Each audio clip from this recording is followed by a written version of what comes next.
जय शिवराय सर्वांना. तर मी ना CNSचा युनिट 4 आणि 5 चॅनलवरती अपलोड केला आहे, पण 3 काही कारणास्तव अपलोड करायचा राहिला होता. तर मी आज CNSचा युनिट 3 अपलोड करणार, ज्याचं नाव काय आहे, नेटवर्क लेअर. आणि टेलिग्रामवरती सगळ्या ज्या भरपूर नोट्स अवेलेबल झाल्या आहे, तर तुम्ही चॅनलच्या डिस्क्रिप्शनमध्ये लिंक दिली टेलिग्रामची, ती ॲक्सेस करू शकताय. आणि टेलिग्रामवरती मी अशा पण PDF टाकले आहे, म्हणजे ते क्वेश्चन कसे आहे, जे PDF टाकलं आहे ना मी, त्याच्यामध्ये तुम्हाला जे प्रोबॅबिलिटी म्हणजे जे 99% येणारच आहे क्वेश्चन, अशी पण PDF बनवली ना, त्या PDF पण मी अपलोड केले आहे टेलिग्रामवरती 5 पण सब्जेक्टच्या. तर त्या तुम्ही ॲक्सेस करू शकता टेलिग्रामवरती. हँड रिटन नोट्स वगैरे सर्व अवेलेबल आहे. आणि सगळे PYQ वगैरे पण मी टाकून देईन अपलोड करून. तर तुम्ही डिस्क्रिप्शनमध्ये जाऊन चॅनलची लिंक नक्की ॲक्सेस करा. तर आता ना फर्स्ट क्वेश्चन काय आपला, explain distance vector routing algorithm. काय प्रश्न आहे, explain distance vector routing algorithm. आता डिस्टन्स वेक्टर रूटिंग अल्गोरिदम काय आहे, the distance vector routing algorithm is a dynamic routing algorithm use in computer network to find the best path between nodes. आता समजा 2 nodes असन, 2 नोड्सच्या मध्ये best path किंवा मग तुम्हाला एका जागेवरून दुसऱ्या जागेवर जायचं असेल, तर आता नेटवर्कद्वारे काही पण जे पॅकेट पार्सल होतं, नेटवर्कद्वारे डेटा ट्रान्सफर होतो, तो एका जागेवरून दुसऱ्या जागेवरती जातो ना, तर कमी वेळेत जावा आणि त्याचा बेस्ट रूट भेटावा, त्यासाठी काय करता, जे नोड्स राहतात ना, ते शॉर्टेस्ट पार्ट वापरता. म्हणून आपण काय म्हणतो, त्याला डिस्टन्स वेक्टर रूटिंग अल्गोरिदम असतं. आता याची कन्सेप्ट काय, each router maintains a routing table containing, म्हणजे प्रत्येकाकडं आता स्वतःकडं एक प्रत्येक जो राउटर राहतो ना, आता मी तुम्हाला नाही पहिले एक्झाम्पलद्वारे समजून सांगतो तुम्हाला, म्हणजे इझिली कळन, नंतर मग आपण याच्यावरती येऊ थेरीवरती. आता मी तुमच्यासाठी एक्झाम्पल पण लिहून ठेवलं आहे. आता एक्झाम्पल बघा कसं आहे, की समजा एक अलाइस नावाचा मुलगा आहे, एक बाबू नावाचा आहे आणि एक चिंटू नावाचा मुलगा आहे, 3 जण आहे बरोबर. तर त्यांना जायचं आहे चहा स्टॉलवरती, चाय स्टॉल आहे की तिथं जायचं आहे त्यांना. मग काय करण, अलाइस काय सांगन, आता फक्त ॲडजेसंट नोड्स, म्हणजे नोड्स राहतं ना कन्सेप्ट नेटवर्क लेअरमध्ये. आता इथं काय आपण नावं घेतले समजा, पण हा एक नोड आहे आणि हा एक नोड आहे, याला फक्त याचीच इन्फॉर्मेशन असू शकते, याला डायरेक्टली याची इन्फॉर्मेशन असन का, नाही, कारण याला फक्त जवळच्याची इन्फॉर्मेशन असते, कळलं. मग काय करीन, अलाइस काय करीन, बाबूला सांगन की माझ्यापासून चाय स्टॉल 5 मिनिटाच्या दुरीवरती, बरोबर. अलाइसने कोणाला सांगितलं, बाबूला सांगितलं की माझ्यापासून चाय स्टॉल 5 मिनिटाच्या दुरीवरती. मग बाबूनी कॅल्क्युलेशन केलं, बाबू काय कॅल्क्युलेट करीन, की जर का अलाइसपासून 5 मिनिटाच्या जागेवरती चाय स्टॉल आहे, तर माझं घर अलाइसपासून 2 मिनिटाच्या दुरीवरती आहे, तर मग हे 5 आणि हे 2, मग बाबूला चाय स्टॉलपर्यंत पोहोचण्यासाठी किती मिनिट लागेल, 7 मिनिट, बरोबर. तर मग हा एक स्वतःचा टेबल बनवतो, म्हणजे त्याला काय म्हणतो आपण, रूटिंग टेबल म्हणतो ना त्याच्यामध्ये. मग इथं स्वतःचा टेबल बनवून हा टेबलमध्ये काय लिहीन, की याला 7 मिनिट लागतं जायला, बरोबर, असा टेबल बनवा. मग बाबू कोणाला सांगेन, चिंटूला सांगेन की माझ्यापासून पुढं चाय स्टॉलला जायला 7 मिनिटं लागतात. पण चिंटूला तर माहिती की मला बाबूपर्यंत जायला 3 मिनिटं लागतात. मग तिथून पुढं 7 मिनिटं म्हणल्यावर किती मिनिटं झाले, 10 मिनिटं चिंटूला लागतात. मग चिंटू पण काय करेन, एक स्वतःचं टेबल बनवीन आणि त्यामध्ये लिहीन की मला चाय स्टॉलला जाण्यासाठी 10 मिनिटं लागतात, कळलं. ही झाली concept distance vector routing algorithm. यामध्ये डिस्टन्स पण आहे आणि एक रूट पण असतो, चाय स्टॉलला जाण्यासाठी कोणता रूट म्हणजे चांगला राहील वगैरे, हे झालं. आता ह्या एक्झाम्पलवरून आपण थेरी बघूया, कळलं इथपर्यंत. आता बघ, प्रत्येक जे राउटर राहतं ते काय करतं, स्वतःचं रूटिंग टेबल कंटेन करतं. आता रूटिंग टेबल म्हणजे काय, मी म्हटलो ना की बाबूचा रूटिंग टेबल काय झाला, 7 मिनिटं त्याला पोहोचण्यासाठी लागतात, चिंटूचा रूटिंग टेबल 10 मिनिटं लागतं, तसं. मग त्यामुळे आता नेटवर्कमध्ये काय असतं, एक डेस्टिनेशन नेटवर्क राहतं. आपलं काय होतं, तिकडे चाय स्टॉल होतं, इकडं डेस्टिनेशन असं काहीतरी. मग डिस्टन्स म्हणजे दोन्हीमधलं अंतर किती, नेक्स्ट हॉप राउटर असतं. आता distance refers to the cost metric आणि vectors refers to the direction. Vector काय दाखवतं, डायरेक्शन, की इथून तिकडे जायचं असं. मग वर्किंग प्रिन्सिपल काय आता, इनिशियलायझेशनमध्ये पहिलं काय, initialisation. Every router knows the distance to its directly connected neighbours only. म्हणजे प्रत्येक राउटरला प्रत्येक त्याच्या जवळचंच जे नेबर आहे ना, कनेक्टेड नेबर, तेवढंच माहिती आहे. आता चिंटूला फक्त काय माहिती आहे, चिंटूला माहिती फक्त त्याचं बाबूपर्यंत डिस्टन्स. चिंटूला हे समोरचं माहीत होतं का चिंटूला हे कोणी सांगितलं, बाबूने सांगितलं, बरोबर. तसंच आता प्रत्येक जो राऊटर आहे त्याला फक्त ॲडजस्टंट राऊटरपर्यंतच माहीत राहील, त्याला समोरचं माहीत राहील का, नाही माहीत राहणार. कळलं. हे झालं इनिशियलायझेशन. इन्फॉर्मेशन एक्सचेंजमध्ये काय मग, periodically each router sends its routing table to its immediate neighbour. मग काय होतं, हळूहळू जसं स्वतःचे राऊटर टेबल म्हणजे जे table update, routing algorithm table जे अपडेट होत चालताना रूटिंग टेबल मग ते एकमेकांना शेअर करायला लागतं. आता समजा बाबूनी काय केलं तर 7 मिनिटाचा टेबल बनवला होता, मग नंतर बाबूनी कोणाला सांगितलं तो टेबल, चिंटूला, की मला 7 मिनिट लागता. असं रूटिंग टेबल ते एकत्र शेअर करतं. मग शेअर केल्याने काय होतं, त्यांना बेस्ट रूट भेटतो, की इथून इथपर्यंत जाण्यासाठी हा बेस्ट रूट आहे. कळलं का. When a router receives a neighbours table it updates its own table using the Bellman-Ford equation. आता समजा चिंटू काय म्हणत असं, पहिले चिंटूला भ्रमात असन चिंटू, की मला जाण्यासाठी 2 मिनटं लागत आहे, 3 मिनटं लागत आहे चाय स्टॉलपर्यंत. पण जेव्हा बाबूनी त्याला टेबल सांगितला की मला 7 मिनटं लागत आहे, तर मग चिंटूनी काय केलं, स्वतःचा टेबल अपडेट केला. अच्छा 2-3 मिनिट नाही लागत आहे, म्हणजे बाबूपासून पण इतकं लांब येते. मग त्यांनी स्वतःच्या टेबलला काय अपडेट केलं, 10 अपडेट केलं. कळलं का. आता मग D of X comma Y equal to minimum of D of X comma N plus D of N comma Y. हे काय झालं, तर बेलमन-फोर्ड इक्वेशन आहे, where D of X comma Y काय, distance from router X to destination Y. म्हणजे एक्सपासून स्टार्टिंगपासून तर एंडिंगपर्यंत जे डिस्टन्स राहतं ते इथं लिहायचं. एन म्हणजे काय असतो, नेबर नोड असतो. आणि याच्यानंतर काय बघणार आता आपण, कन्व्हर्जन्स. कन्व्हर्जन्स काय सांगा बरं आता. कन्व्हर्जन्स म्हणजे काय, this process continues until all routers have consistent routing table. आता ही प्रोसेस कधीपर्यंत चालू राहणार आहे, जोपर्यंत सगळ्या राउटरला शॉर्टेस्ट पाथ भेटत नाही, किंवा मग एक कन्सिस्टंट राउटिंग टेबल म्हणजे ॲप्रोप्रिएट रूटिंग टेबल अपडेट नाही होत, तोपर्यंत ही प्रोसेस काय राहणार आहे, चालू राहणार आहे, बरोबर. आता यानंतर काय एक्झाम्पल आहे आपलं, ए पासून बीचं डिस्टन्स 1 आहे, बी पासून सीचं 1 आहे. मग ए नोज बी, एला काय माहिती, बी माहिती, फक्त एला सी माहिती का नाही, किती डिस्टन्स आहे 1 हॉपचं. बी नोज काय ए, बीला पण काय माहिती ए, डिस्टन्स किती 1 हॉप. आणि बीला काय माहिती, सी पण माहिती, त्याचं distance 1 hop. A learns about C through B. एला सीची माहिती कसं काय भेटली सांगा बरं, बीने दिली असेल ना की 1 डिस्टन्स आहे असं. मग बी सांगतं एला की माझ्यापासून सी 1 याच्या अंतरावर आहे. मग ए म्हणतो का अच्छा मला 2 क्रॉस करावं लागतील तेव्हा मी सीपर्यंत पोहोचेन. कळलं. ॲडव्हान्टेजेस काय, simple and easy to implement, works well for small network. Disadvantages काय, slow convergence, count to infinity problem, high bandwidth usage due to periodic updates. Example काय, RIP राउटिंग इन्फॉर्मेशन प्रोटोकॉल असतो जो की डिस्टन्स वेक्टर अल्गोरिदमचा यूज करतो. कळलं इथपर्यंत. हा झाला आपला फर्स्ट क्वेश्चन. आता नेक्स्ट क्वेश्चन काय, explain network address translation process. आता नेटवर्क ॲड्रेस ट्रान्सलेशन काय, is a process use by routers और firewalls to translate private IP addresses into public IP addresses and vice versa for communication over the internet. आता मी काय करतो तुम्हाला हे पण एका चांगल्या एक्झाम्पलद्वारे समजून सांगतो, म्हणजे तुम्हाला हे वाचल्यानंतर इझिली कळून जाईल काय एक्झाम्पल येते. कळलं. आता एक्झाम्पल काय बघूया आपण. आता बघा काय, ही एक बिल्डिंग आहे समजा, या अपार्टमेंट आहे. ह्या अपार्टमेंटचं नाव काय देऊ आपण, काहीतरी नाव देऊ याला आपण. काय नाव द्यायचं, ठीक आहे गॅलेक्सी अपार्टमेंट देऊ. गॅलेक्सी अपार्टमेंट नावाची एक बिल्डिंग आहे समजा, बरोबर. ह्या बिल्डिंगमध्ये फ्लॅट नंबर 101, फ्लॅट नंबर 102, 3, 4, 5, 6 असे फ्लॅट आहे. आणि हे ह्या अपार्टमेंटचं गेट झालं, बरोबर. हे गेट झालं आणि एक इथं सिक्युरिटी गार्ड असतो. त्या सिक्युरिटी गार्डला आपण काय नाव दिलं, NAT, नॅट म्हणून.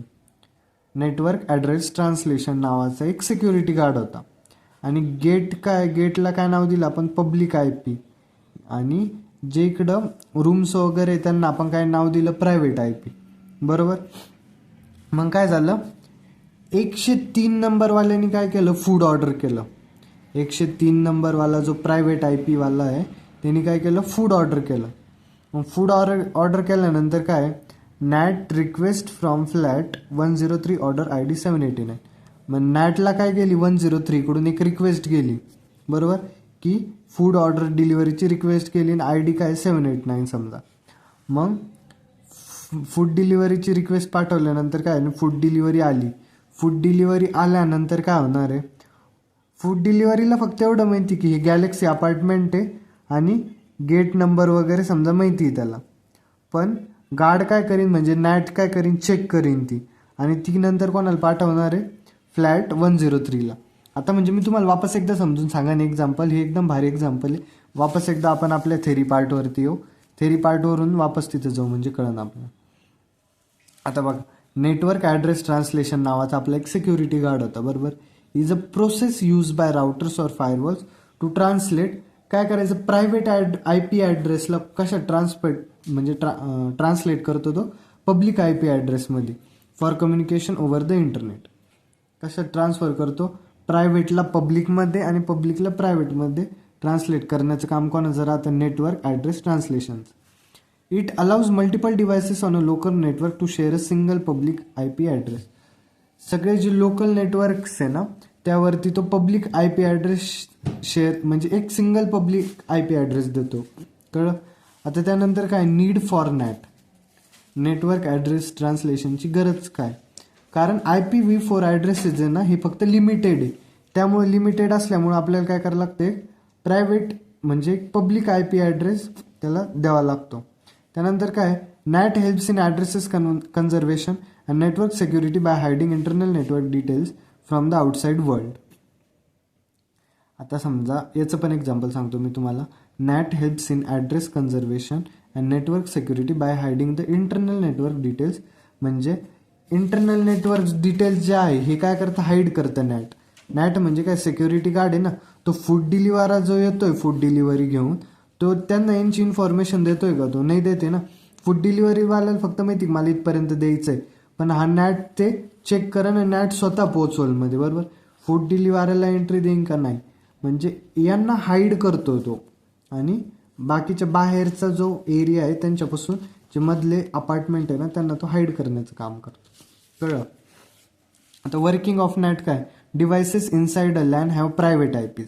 म्हणजे काय, जे लोकल एरिया नेटवर्कमधले डिव्हायसेस आहे ना त्यांची एक प्रायव्हेट आय पी राहील बरोबर.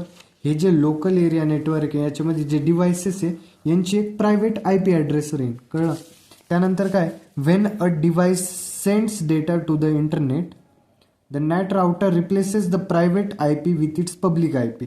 म्हणजे आता यांनी जेव्हा हे शेअर करता यांचा डेटा नेटवर्कवरती, तेव्हा काय करतं हे नॅट यांचं जी प्रायव्हेट आय पी राहतं ना तिला कशात चेंज करतं, पब्लिक आय पीमध्ये. म्हणजे आता 103 नंबरवाल्यांनी काय केलं तर फूडची ऑर्डर दिली ती, म्हणजे काहीतरी डेटा शेअर केला असं.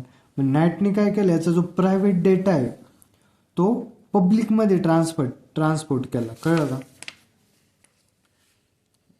Public I P.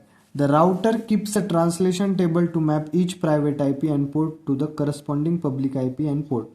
When a response comes back from the internet, NAT uses this table to forward the packet to correct internal device. आता बघा, नॅट काय करीन, एक लक्षात ठेवन की फूड कोणी ऑर्डर केलं तर वगैरे, फूड ऑर्डर केलं तर ते लक्षात ठेवन नॅट, म्हणजे कोणत्या डिव्हाइसवरनं डेटा पाठवला गेला आहे ते लक्षात ठेवन. आणि जेव्हा फूड डिलिव्हरीवाला तो ऑर्डर घेऊन येईल तेव्हा तो काय करेन, ती ऑर्डर रिसिव्ह करेन, चेक करेन आणि त्याच्याकडे डेटा राहीनच कोणी ऑर्डर केलं तर, मग तो काय करेन, वापस ते त्याला फूड डिलिव्हरी देऊन टाकन, कळलं. हे डेटाशी रिलेट करायचं. डेटा नेटवर्कवरती जातोय, ही जी पब्लिक आय पी ती कशा, प्रायव्हेट आय पी कशात ट्रान्सपोर्ट होती, पब्लिक आय पीमध्ये.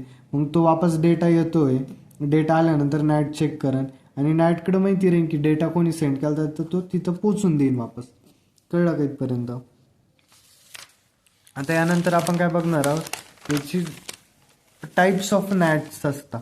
टाईप ऑफ नॅट काय, एक राहतो स्टॅटिक नॅट, डायनॅमिक नॅट आणि पॅट. पॅट म्हणजे काय, पोर्ट ॲड्रेस ट्रान्सलेशन. पॅट म्हणजे काय, पोर्ट ॲड्रेस ट्रान्सलेशन. आता हेच येते, मी अपार्टमेंटचं एक्झाम्पल सांगितलं ना तसंच सेम येतं. लॅनमध्ये काय राहतं, एक तर PC असन, सर्व्हर असन, असे किती पण डिव्हायसेस असू शकतात. मग ह्या डिव्हायसेसला काय करतं, जो पब्लिक आय पी ना तो पब्लिक आय पी हे झालं आपलं नॅट. नॅट काय करतं, ह्या पब्लिक आय पीला कसं ट्रान्सलेट करतं, एका प्रायव्हेट आय पीला पब्लिक आय पीमध्ये ट्रान्सलेट करण्याचं काम करतं. मग पॅकेट बिफोर ट्रान्सलेशन दाखवलंय, हे राउटर आहे, PC सर्व्हर, हा आपला नेट बॉक्स आहे, ही बाउंड्री लाईन. कळलं का? बाउंड्री लाईन म्हणजे आपलं काय राहतं, एक गेट राहतं. मग त्यानंतर काय ISP राउटर वगैरे दिलेत. हे तुम्ही वाचलं तरी कळून जाईल, एकदा फक्त ओव्हरव्ह्यू करून घ्या, इझी. आता यानंतर काय कोणता क्वेश्चन आहे आपल्याकडं? त्यानंतर जो क्वेश्चन बघणार आहे आपण तो आहे explain IPv4 header format in detail. काय बघणार आहे आपण आता? IPv4 header format in detail. एक मिनिट, मी तुम्हाला एक्झाम्पलद्वारे पण समजून सांगतो. आता काय एक्झाम्पल आहे आपल्याकडं? आता एक्झाम्पल जे आता बघा इथं काय दिलं आहे की packets in IPv4 layer are called datagrams. आता IPv4 हेडर फॉर्मॅट म्हणजे काय की तुम्हाला एक डेटा पॅकेट सेंड करायचं आहे नेटवर्कद्वारे दुसऱ्या डेस्टिनेशनला. एका सोर्सपासून डेस्टिनेशनला एक नेटवर्क म्हणजे डेटा पॅकेट सेंड करायचं आहे. आता डेटा पॅकेट सेंड करतात त्यावरती हेडरमध्ये काय असेल की कोणाला द्यायचा आहे डेटा, किती टाईमपर्यंत राहणार आहे डेटा, कुठं जाणार आहे, काय सगळी इन्फॉर्मेशन हेडरमध्ये राहील. आणि डेटामध्ये काय राहणार आहे, ॲक्च्युअल डेटा राहणार आहे, बरोबर. मग हेडर आणि डेटा दोन प्रकारचं ते राहतं, बरोबर, जे तुम्ही सेंड करताय त्यामध्ये. मग आता हा झाला तो हेडर फॉर्मॅट. कळलं? हेडर फॉर्मॅटमध्ये काय काय राहणार आहे सगळं. आता व्हर्जन राहीन, इंटरनेट हेडर लेंथ असेल, टाइप्स ऑफ सर्व्हिस असेल, टोटल लेंथ असेल, आयडेंटिफिकेशन असेल, फ्लॅग असो. आता आपण याला एकदम भारी उदाहरण घेऊन समजून घेऊ. काय असतं माहिती का? आता एक्झाम्पल कसं आहे, समजा हा एक मुलगा आहे, बरोबर, आणि ही त्याची GF आहे, आणि काय करायचं, एक लेटर पाठवायचं किंवा मग गिफ्ट पाठवायचं आहे तुम्हाला. इथून तर इथपर्यंत एक गिफ्ट पाठवायचं आहे ना. मग हे गिफ्ट पाठवण्यासाठी त्यावरती काहीतरी ॲड्रेस असन, काही तुम्ही जे मनातल्या भावना व्यक्त करणार आहे त्या असन गिफ्टवरती लिहिलेल्या, किंवा मग इन्स्ट्रक्शन्स असतील काही ॲड्रेस वगैरे. मग हे काय झालं, हे समजा तुम्ही नेटवर्कद्वारे इथून जातं इथपर्यंत हे गिफ्ट. मग याच्यावरती असं तासन ना की कोणाला द्यायचं आहे, काय लिहिलं आहे त्याच्यामध्ये, काहीतरी तासन फॉर्मॅट. तसेच नेटवर्कद्वारे एक सोर्स असतो, एक डेस्टिनेशन असतं. मग सोर्स टू डेस्टिनेशन नेटवर्कद्वारे जे हे जातं हेडर फॉर्मॅट, याच्यामध्ये काय राहतं, डेटा आणि हेडर राहतं, बरोबर. हेडरमध्ये लिहिलेलं असतं त्याचा म्हणजे ॲड्रेस वगैरे सगळं, आणि डेटामध्ये ॲक्च्युअल डेटा असतो. कळलं का? हे एक्झाम्पलद्वारे की तुम्हाला एक डेटा पाठवायचा आहे समोरच्या व्यक्तीला, तर काय राहील त्याच्यामध्ये, ॲड्रेस असेल, नाव असेल वगैरे. तसंच एक IPv4 हेडर फॉर्मॅट असतो. मग ते बघणार आहे आपण. आता काय एक व्हर्जन आहे. व्हर्जन म्हणजे काय, इंडिकेट्स IP व्हर्जन म्हणजे IPv4 आहे का IPv6 आहे हे सांगतं. ते व्हर्जनच्या मध्ये लिहिलेलं असतं. तर व्हर्जन किती बिट्सचं आहे, 4 बिट्सचं व्हर्जन यामध्ये लिहिलेलं असतं. IPv4 आहे का IPv6 आहे. आता IHL internet header length in 32 bits word. आता HELच्या जागेवर काय राहणार आहे, हेडरची लेंथ असेल 32 बिट्स वर्डचं आहे का कसं आहे. टाइप्स ऑफ सर्व्हिस राहणार आहे, स्पेसिफाईज प्रायोरिटी और क्वालिटी ऑफ सर्व्हिस, म्हणजे याची प्रायोरिटी काय आहे, क्वालिटी ऑफ सर्व्हिस काय, हे सगळं तुम्हाला यामध्ये मेन्शन केलं जाईल. आता टोटल लेंथ काय, टोटल पॅकेट साईज. टोटल लेंथलाच आपण काय म्हणतो, टोटल पॅकेटची साईज म्हणजे हेडरची साईज प्लस डेटाची साईज, ही काय झाली टोटल पॅकेट साईज. आयडेंटिफिकेशन काय, unique ID for each packet use in fragmentation. आयडेंटिफिकेशनच्या जागेवर आता जे डेटाग्राम आयडेंटिफिकेशनचा ब्लॉक आहे यावरती काय राहणार, एक युनिक आयडेंटिटी राहणार आहे ना. जसं जे आपण काय काय पाठवलं, गिफ्ट पाठवलं, पहिल्यांदा एक्झाम्पल घेतलं, त्यावरतून ही कसं काय कळण की ते समोरचा व्यक्ती हाच आहे, त्याच्यावरती काहीतरी युनिक ID राहील म्हणजे त्याचं नाव वगैरे असेल ना. तर मग तसंच यामध्ये काय राहतं, एक आयडेंटिफिकेशन युनिक ID राहतं. नंतर काय, आता फ्लॅग्स काय, कंट्रोल अँड आयडेंटिफाईज फ्रॅगमेंट्स, हे झालं फ्लॅग्समध्ये असं. आता यानंतर काय राहतं, फ्रॅगमेंट ऑफसेट काय सांगा बरं. फ्रॅगमेंट ऑफसेट काय, position of fragment in the original packet. फ्रॅगमेंटची पोझिशन काय ओरिजिनल पॅकेटमध्ये, याला काय म्हणतो आपण, fragment offset. Time to live म्हणजे काय, पॅकेटची लाईफ टाईम किती आहे, म्हणजे पॅकेट किती वेळ चालणार आहे, तो किती वेळ जगणार आहे, असं म्हणजे त्याला म्हणतो आपण लिमिट्स पॅकेट्स लाईफ टाईम. त्यानंतर काय, protocol indicates next level protocol. Header check sum काय, error checking for the header only. हेडरसाठी काय असते, एरर चेकिंग असते की काही त्याच्यामध्ये समजा काही एरर आला वगैरे ते सगळं चेक केलं जातं. नंतर source I P address. Source I P ॲड्रेसमध्ये काय राहतं, जो सेंड करणारा राहतो त्याचा ॲड्रेस राहतो. डेस्टिनेशन आय पी ॲड्रेसमध्ये काय राहतं, ॲड्रेस ऑफ द रिसिव्हर.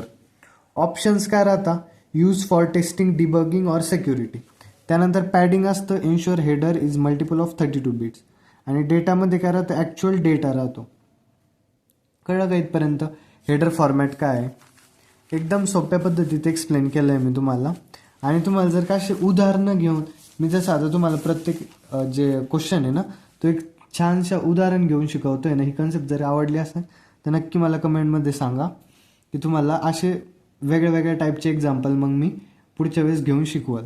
म्हणजे लक्षात राहतं आपलं, बाकी काही नाही. एक्झाम्पल घेणं न घेणं ती वेगळी गोष्ट आहे, पण एक लक्षात ठेवण्यासाठी राहतं. तर तुम्हाला समजा हेडर फॉर्मॅट विचारला, हे नाही लक्षात राहणार, पण आपण जे गिफ्ट पाठवलं आहे त्या गिफ्टवरती काय काय राहतं हेडर डेटा, त्यावेळी तुम्हाला लक्षात राहील. त्यामुळे मग मी काय केलं आहे, असे एक्झाम्पल सॉर्ट आऊट केले, ते एक्झाम्पल बनवले आणि त्या एक्झाम्पलद्वारे मी तुम्हाला शिकवतो आहे.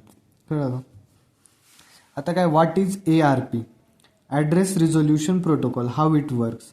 ॲड्रेस रिझोल्युशन प्रोटोकॉल काय, आता बघा, address resolution protocol is a network layer protocol used to map an IP address to its corresponding MAC physical address in a local area network. म्हणजे आता काय ARP काय आहे, ॲड्रेस रिझोल्युशन प्रोटोकॉल आहे. आता मी तुम्हाला हे पण एक एक्झाम्पलद्वारे सांगतो म्हणजे तुम्हाला लगेच कळत. आता बघा, मी प्रत्येकाचं जवळजवळ सगळ्या क्वेश्चनचं एक एक्झाम्पल बनवूनच ठेवलं आहे. जसं की आपलं कोणतं अपार्टमेंट झालं आहे, आपलं अपार्टमेंट आहे गॅलेक्सी अपार्टमेंट. यामध्ये काय फ्लॅट्स आहे 101, 102, 103, 104, 105, 106. आणि इथं तुमचा एक फ्रेंड राहतो. मग समजा इथं तुम्ही राहता 103, असं कुठंतरी तुम्ही राहता. तर काय, एक फ्रेंड आला तुमचा आणि फ्रेंड समजा विचारल, तर फ्रेंडचं नाव काय, IP ॲड्रेस. इथं काय राहणार आहे, एक IP ॲड्रेस असतो मध्ये, तर आपण त्याला काय म्हणलं, तुमचा एक IP ॲड्रेस नावाचा एक फ्रेंड राहतो इथं, बरोबर. आणि त्याचा फ्लॅट नंबर काय, मॅक ॲड्रेस आहे, बरोबर, मॅक ॲड्रेस आहे. आणि तुम्हाला फक्त काय माहिती, तुम्ही इथून येत आहे, तुमच्या फ्रेंडला शोधण्यासाठी येत आहे या अपार्टमेंटमध्ये, बरोबर. इकडून आले तुम्ही तुमच्या फ्रेंडला इथं शोधायला आले ह्या अपार्टमेंटमध्ये. तुम्हाला फक्त काय माहिती, त्याचं नाव माहिती, बरोबर. म्हणजे तुम्हाला काय माहिती, फक्त त्याचा IP ॲड्रेस माहिती. तुम्हाला त्याचा मॅक ॲड्रेस माहिती का, मॅक ॲड्रेस तुम्हाला माहिती नाही आहे तुम्हाला, बरोबर त्याचा. मग तुम्ही आले इथं आल्यानंतर तुम्ही जोरात ओरडशान किंवा मग सांगशान सिक्युरिटी गार्डला वगैरे की ह्या IP ॲड्रेसचं कोणी आहे का इथं, मला त्याचा मॅक ॲड्रेस पाहिजे. मग तो इथलं कोणतरी सांगाल तुम्हाला की हो मीच आहे त्या IP ॲड्रेसचा आणि माझा हा मॅक ॲड्रेस आहे. कळलं का? तुम्ही फ्रेंडला कसे ओळखशान, मग तो म्हणत हा मीच आहे IP ॲड्रेसचा, म्हणजे त्याचं नाव सांगा आणि त्याचा फ्लॅट नंबर सांगा की माझा हा मॅक ॲड्रेस आहे. कळलं का? ॲड्रेस रिझोल्युशन प्रोटोकॉल म्हणतो आपण याला मी आता तुम्हाला थिअरीमध्ये सांगतो. कळलं का कसं आहे? आता बघा, it operates between the network layer and the data link layer. कशात ऑपरेट होतं हे, नेटवर्क लेअरमध्ये आणि डेटा लिंक लेअरमध्ये. आता नीड फॉर ARP काय, गरज काय पडली ॲड्रेस रिझोल्युशन प्रोटोकॉलची. When a host wants to send a packet to another device, जेव्हा होस्टला पॅकेट सेंड करायचं अनदर डिव्हाइसला, म्हणजे तुमच्या मित्राला, म्हणजे तुम्ही कोणाला भेटायला चालले, तुमच्या मित्राला एक पॅकेट घेऊन समजा, it needs the Mac address. मग तुम्हाला काय असं, तुम्ही जर का त्याला एखादं गिफ्ट घेऊन चालले, पॅकेट घेऊन चालले, तर तुम्हाला त्याचं काय लागणार आहे, फ्लॅट नंबर लागणार आहे ना. म्हणजे तुम्हाला नुसतं नाव माहीत असून चालणार आहे का, नाही, त्याचा फ्लॅट नंबर पण माहिती पाहिजे, तेव्हाच तर ते म्हणजे एकदम फिक्स जागेवरती जाईन तुमचं जे गिफ्ट देणार आहे तुम्ही फ्रेंडला ते. मग इट नीड्स, जेव्हा तुम्हाला काय पाठवायचं, पॅकेट पाठवायचं, तेव्हा तुम्हाला काय लागणार, त्याचा मॅक ॲड्रेस पण लागणार आहे, बरोबर. However the host only know, फक्त तुम्हाला काय माहिती, त्याचं नावच माहिती, त्याचं नाव काय, IP ॲड्रेस. होस्टला त्याचं नाव माहिती, फक्त IP ॲड्रेस. होस्टला माहिती त्याचा मॅक ॲड्रेस काय, होस्टला त्याचा मॅक ॲड्रेस माहीत नाही. मग मॅक ॲड्रेस तो जाणून घेण्यासाठी काय करणार आहे, ARP मेथड म्हणजे वापरतो तो. कशासाठी राहते ARP मेथड, की तुम्हाला जर का तुमच्या फ्रेंडचं नाव माहिती, म्हणजे होस्टला काय माहिती, फक्त IP ॲड्रेस माहिती, त्याला मॅक ॲड्रेस माहिती का, नाही. तो मॅक ॲड्रेस जाणून घेण्यासाठी आपण ॲड्रेस रिझोल्युशन प्रोटोकॉल वापरतो. आता आपण स्टेप बाय स्टेप बघूया की ते कशी स्टेप केली जाते. आता ARP रिक्वेस्ट पाठवली जाईल, म्हणजे the sender broadcast and ARP request frame to all devices in the network. म्हणजे काय करणार आहे, ARP रिक्वेस्ट. आता जो सेंडर असतो, सेंडर कोण आहे तर तुम्ही काय करायला चालले, तुमच्या मुलाला म्हणजे मुलाला आणि मित्राला गिफ्ट द्यायला चालले ना, तर गिफ्ट द्यायला चालले. मग सेंडर काय करणार आहे, रिक्वेस्ट करणार आहे सगळ्यांना frame all the devices in the network. म्हणजे आता समजा तुम्ही आले इथं, तुम्ही काय तुम्ही काय करशाल, इथं ओरडशाल की कोणाचा IP ॲड्रेस हा आहे, कळलं. तुम्ही येऊन सांगशाल की ह्या नावाचं कोणी राहतं का इथं, सगळ्यांना मेसेज पाठवणार की ह्या नावाचं कोणी आहे का इथं, कळलं. मग तेच येते सेंडर काय करेन, ब्रॉडकास्ट करेन सगळ्याला मेसेज, एक ARP रिक्वेस्ट टाकीन सगळ्या डिव्हायसेसला नेटवर्कमध्ये, कळलं. आता यानंतर काय, इट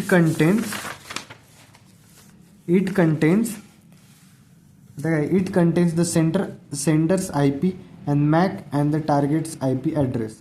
त्या रिक्वेस्टमध्ये काय राहतं, सेंडरचा IP ॲड्रेस राहतो आणि Mac and target IP address. म्हणजे टार्गेट कोण, तो काय करेन, त्यांना विचारन, म्हणजे जोरात क्वेश्चन करेन सगळ्यांना की ह्या IP ॲड्रेसचं कोणी राहतं का इथं. मग तुम्ही जर का तुम्ही ह्या IP ॲड्रेसचे असाल, म्हणजे तुमचं नाव जर का हे असेल, तर मला तुमचा मॅक ॲड्रेस सांगा, मला तुमचा फ्लॅट नंबर सांगा, कळलं का. तुम्हाला गिफ्ट द्यायचं आहे त्याला, तुम्ही विचारशाल ह्या नावाचा कोणी राहतं का इथं, माझा फ्रेंड येतो, तू तुझा फ्लॅट नंबर सांग, मग मी तुला गिफ्ट आणून देतो. मग तसंच विचारतंय, काय विचारतं की ह्या IP ॲड्रेसचं कोणी राहतं का इथं, कोणी राहत असेल तर मला सांगा, मी म्हणजे तुमचा मॅक ॲड्रेस मला सांगा, कळलं. मी ARP काय रिप्लाय करेन, the device with the matching IP address. म्हणजे आता जर का IP ॲड्रेस मॅच झाला, sends and ARP reply containing it's Mac address.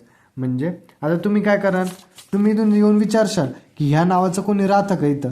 जर का मॅच झालं, समजा 103 मध्ये तुमचा फ्रेंड राहतो, तर मग तो जर का मॅच झाला तर 103 वाला काय म्हणत, हा माझा 103 नंबर फ्लॅट नंबर आहे, 103 नंबर, त्याला फ्लॅट नंबर पाठवा. म्हणजे आपण काय विचार करतोय, फ्लॅट नंबर म्हणजे मॅक ॲड्रेस, मग तो त्याला फ्लॅट नंबर पाठवून म्हणजे मॅक ॲड्रेस पाठवून, कळलं.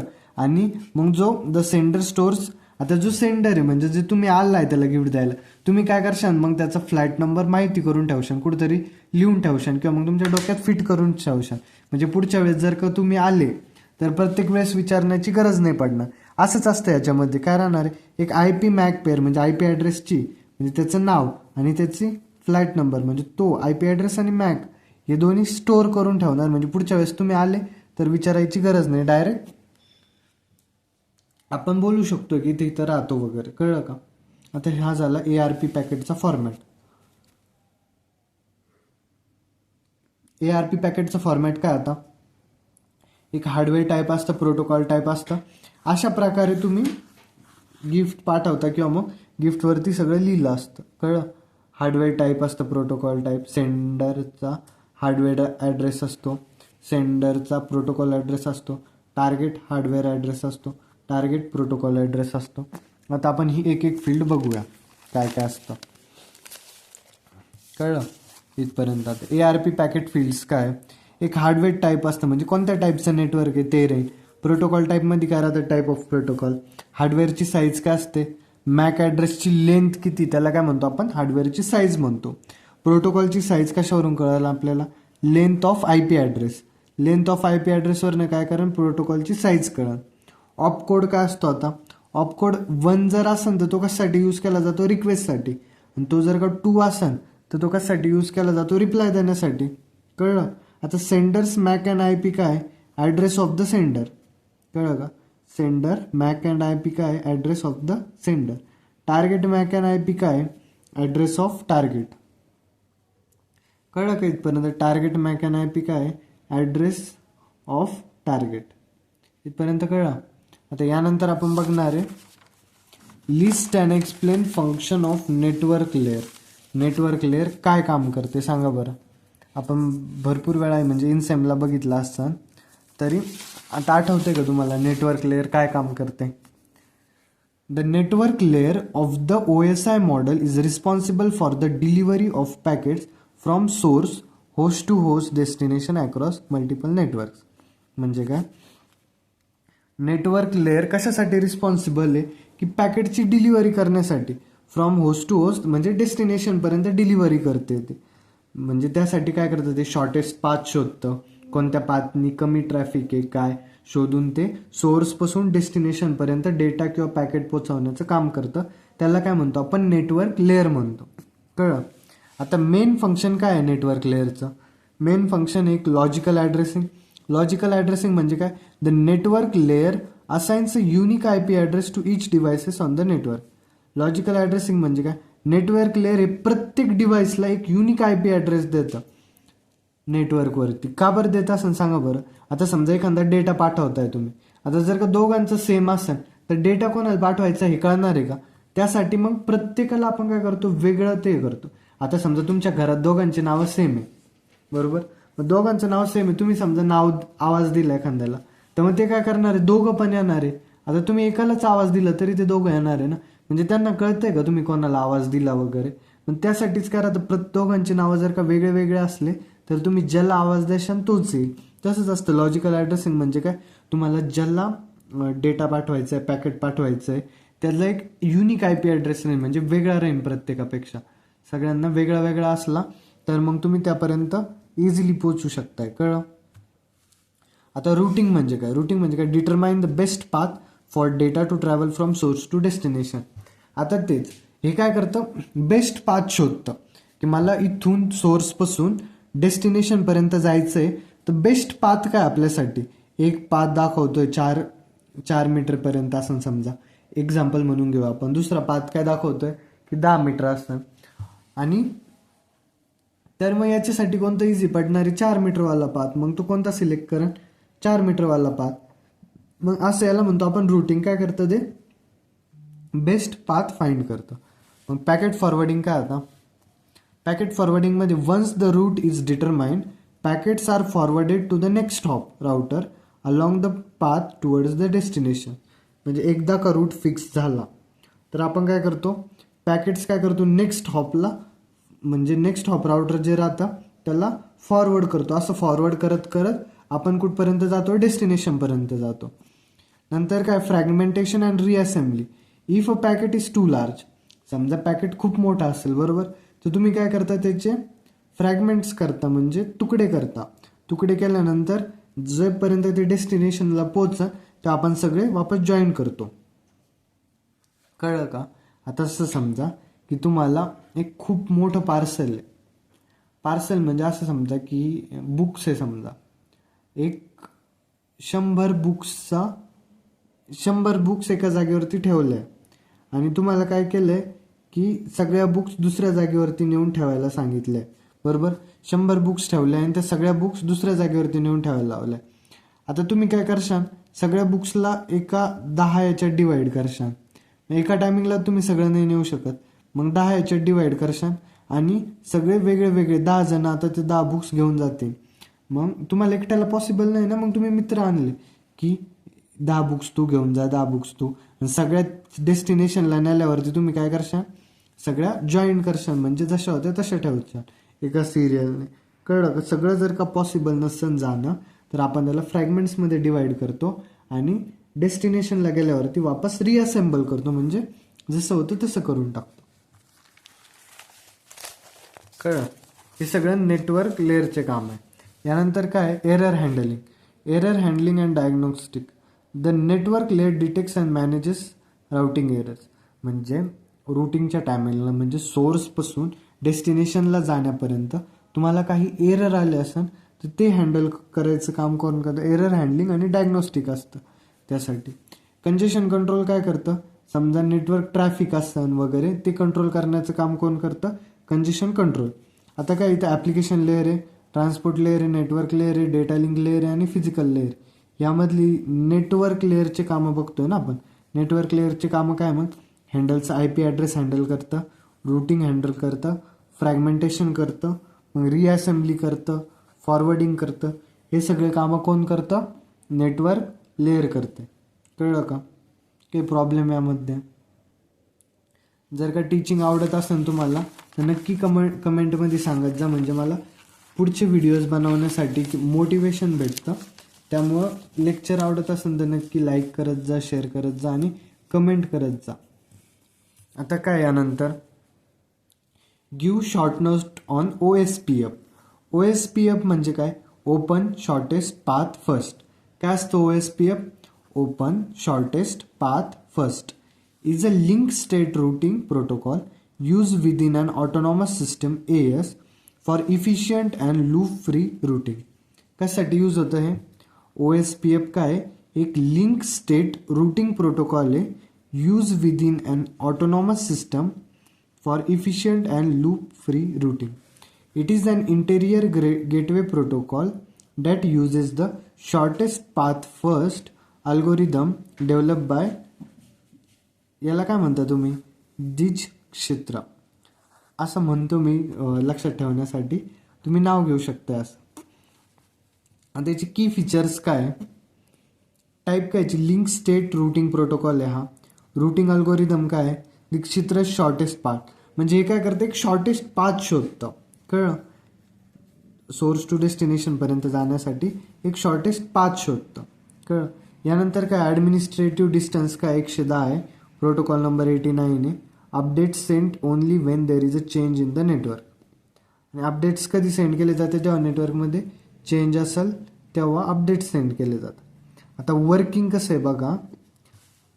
Router send hello packet to discover and maintain relationship with neighbouring routers. म्हणजे ते पहिल्या वाणीचं. आता काय करतं?